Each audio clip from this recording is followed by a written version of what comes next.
Hey everyone, this is Riddle Hooker AJ Raven, and welcome to the latest Geekiary News Briefs, where I quickly go over some of the stuff that happened in pop and geek culture so that you have stuff on your radar. So we are going to start off with the most recent box office results, which I have opened in front of me, and this is for November 8th to 10th, 2009.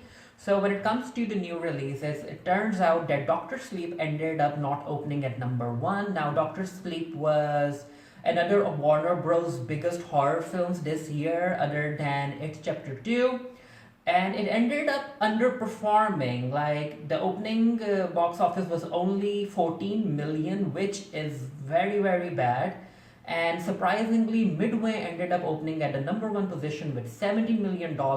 And Midway, for those of you who don't know, it's an army focused movie and it was released during Veterans Weekend. So, yeah, if you go online, if you look at the Hollywood reports, people are very surprised that Midway ended up besting Doctor Sleep at the box office. Now, Doctor Sleep, it only had a 14 million opening, and it stars Ian McGregor, and I think it's high time to realize that Ian McGregor isn't a box office superstar. Everyone loves him. I'm a big fan of Ian McGregor as well, and I'm looking forward to his Obi-Wan series for Disney Plus. But when it comes to overall box office, Ian McGregor I don't think he has ever delivered. But anyway, Doctor Sleep, even though the people who did watch Doctor Sleep ended up enjoying it, so maybe it will do well on streaming. Then the next new release is Playing with Fire. I have no idea what's that about. I think it's a comedy movie starring John Cena, which surprisingly ended up having an opening of 12 million. Which, if you're John Cena, that's great. The Last Christmas, which is an Emilia Clarke movie from Game of Thrones, that opened up low as well. It was only 11.6 million. Some of the trades have even called this film unwatchable. Apparently, the trailer ended up ruining the entire plot. Joker ended up making more than 300 million at the domestic box office, and I think as of recording this video, it is very near to crossing the 1 billion mark, which would make it one of the most not one of the most, but the most successful superhero movie to be ever made. And considering that it's getting more box office, its chances to get award recognition has also increased. Now, Harriet ended up being a very divisive film. Apparently, it turns out that the writers ended up taking too much creative freedom in order to tell Harriet's story, and they even ended up creating this fictional black slave hunter, which, yeah, it's a mess. If you guys haven't watched Harriet, and if you're interested to see why a lot of people aren't enjoying this film, you can just Google it, and the entire story is there. While we're on the subject of films, Warner Bros. Has gone ahead and released the first official trailer for their upcoming animated movie titled Scoob.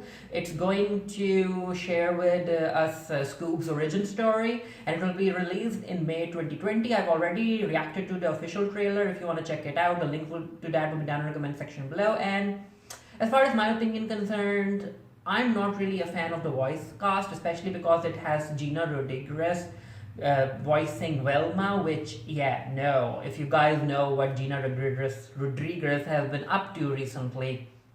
And then, while we're on the subject of movies, actor Brian J. Smith ended up coming out as a gay actor on Attitude magazine, and I'm someone who ended up knowing about Brian J. Smith from his very old movie by the name War Boys. And when I watched Sense8, which was amazing, it was on Netflix, I think he's one of those actors which I was waiting for him to come out, if you guys know what I mean. Like, when you look at an actor, you can kind of tell that they're in the closet. So I was waiting for Brian J. Smith to finally come out, even as a bisexual or somewhere on the queer sexuality spectrum. But now he's out. He is 38 years of age, so good for him. He talked in his Attitude magazine about how he didn't want to come out, how he was hesitating because of a lot of people were expecting him to be straight and having more masculine features, especially because he was a male actor. And yeah, it's a very good read if you end up if you have the chance to read the interview. And Brian J. Smith is doing well for himself. He's currently in the TV show Treadstone, which is actually a spin-off of the very successful Born Identity film franchise. So good for you, Brian J. Smith. And yeah, I'm glad that he came out. And my opinion about due to the fact that I was waiting for him to come out, I mean, I'm not really sure if I think most of you can tell when you watch an actor that they're in the closet, and it's not necessarily because Brian J. Smith has done queer roles in the past. Because I don't think Max Riemlet, who's also in Sense8, I don't think he's queer. It's like even though he has been in a lot of queer stuff, but Brian J. Smith ended up pinging the gaydar. In just my opinion, my opinion might be different from yours, but yeah. Talking about queer stuff, RuPaul Drag Race UK season, the series is coming back for a second season, and I am doing recaps and reactions and reviews of this season number 1. So make sure to check that out. I think only 2 more episodes are left in season 1. If you guys are watching RuPaul Drag Race UK, let me know, and let me know what you guys thought of it. And while we are on the subject of queer representation, over the past few days, this high schooler by the name, what's his name? Jordan Steffi ended up going viral, and there's this video on Twitter where he's actually standing up to someone who's bullying him, someone who's calling him a faggot, and his name is Justin, right? I'm very confused when it comes to name. Jordan. So Jordan is apparently, this bully has been bullying Jordan ever since 2nd grade, and Jordan was like, that's enough. And in the Twitter video, you can actually see Jordan punching that bully. And you know what, as far as my opinion is concerned, I'm all for physical confrontation, especially because when it comes to bullying, you need to tell the bullies to back down, and words don't necessarily do it, especially if your school isn't helping you. But yeah, it's a very fun video. If you guys want to check it out, a link to that will be down in the description below, or you can just browse Twitter, or maybe you have already seen it. And also, it turns out that both of the students have been suspended, but Jordan's okay. It's very nice to know that Jordan's mother is very supportive of him, and she is homeschooling him until his suspension is over. And apparently, I'm not really sure how true this is, but apparently Jordan has been complaining to the administration and the teachers about him being bullied, but they haven't necessarily taken any action. And I'm like, it's always weird for me that when a kid actually goes to the proper authorities to complain about being bullied, they don't necessarily do anything. But when it's time for the kid to stand up for themselves, that kid ends up facing consequences as well, which it's weird. In order to promote the upcoming Charlie's Angel reboot, Sony ended up doing a Drag Race crossover advert, and it ended up featuring 3 very well-known drag queens from RuPaul's Drag Race, and I wasn't a fan of that. It felt very weird to me, because if the upcoming Charlie's Angels film doesn't have any queer representation, using queer people to such an extent feels like exploitation to me. I wrote an entire article about it if you want to check it out. And currently, the Charlie's Angel movie is looking at a low 18 million opening, which, I mean, from the trailer we could already guess that this film wasn't going to do well, and it would have been better off as a Netflix streaming show. But as far as using the queer community and exploiting the queer community for promotional reasons, I can't get behind it. With the Disney Plus streaming service getting ready to be released, I guess it's tomorrow for the US. Yeah, tomorrow. It has queer representation in the new series that's going to be available.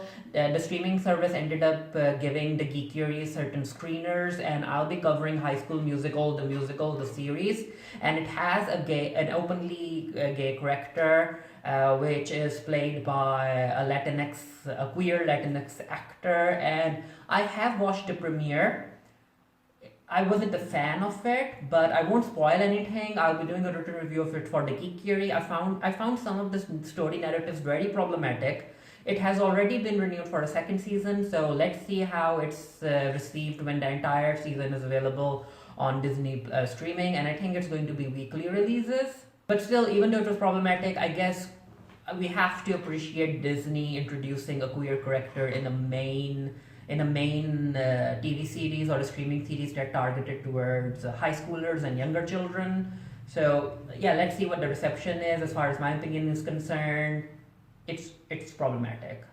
So over the past couple of days, Sean Dawson's and Jeffree Star's collaboration, Sean Dawson's new conspiracy palette ended up releasing, and of course, it ended up dividing the online community. Apparently, Shopify, the online marketing website that held the conspiracy theory, ended not conspiracy theory, the conspiracy palette ended up breaking because there was way too much traffic, and as of now, I think they have sold more than 1.5 million units of the conspiracy palette and the mini controversy palette.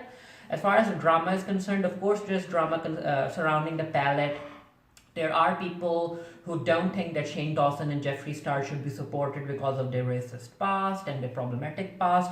However, there are also people who are all about supporting whatever Shane does, and there are also some people who are like, okay, supporting Shane is fine, but don't go out of the way to tell everyone that the conspiracy palette is the best palette to ever exist. Apparently, some of the colors aren't really suitable for dark-skinned people, but you know what? I just wanted to bring all of the drama to your attention, and if you want to check it out, you can check out certain drama channels if you want tea.